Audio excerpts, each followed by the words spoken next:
killing each other because we killing ourselves. We not, when another man, I know, I've been in a position, it's out of our control. It's not like he wants to kill. He just doesn't want to die. You know what I'm saying? It's that situation when you got, we are living in a war zone.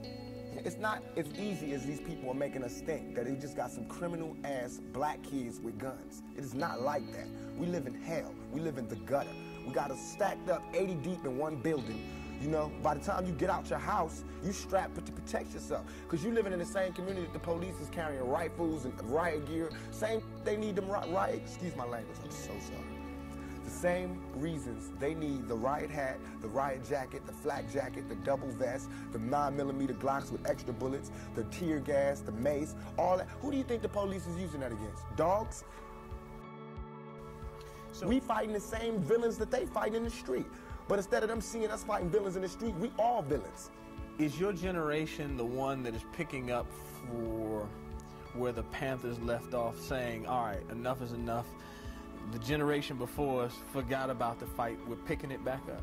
Not only forgot about the fight, forgot about us. Yes, and we're picking it back up. But at this level, all we're trying to do is unite. And right now, as a year, we got 1 million people that's listening. Now we can tell them something. Now we can try to get them that way, and we might lose some. We might gain some, but we would never even have that audience had we not said what was real. You know what I'm saying? And the main thing for us to remember is that the same crime element that white people are scared of, black people are scared of. The same crime element that white people fear, we fear. So we defend ourselves from the same crime element that they scared of. You know what I'm saying? While they waiting for legislation to pass and everything, we next door to the killer. We next door to him, you know, because we up in the projects where it's 80 in the building. All them killers that they letting out, they right there in that building. But it's better, just because we black, we get along with the killers or something? We get along with the rapists because we black and we from the same hood? What is that? We need protection too. Finally, I want to ask you about something that someone else asked you in the interview, and I thought the answer was interesting because I think it speaks to you and your generation a lot. Someone said, where do you see Tupac 10 years from now? You said, hey, I just want to be alive. That's real for you. That's so real. I made a metamorphosis. I'm a new person today because I used to strongly and honestly, I feel like I could represent my generation so much because I honestly did not care whether I lived or died.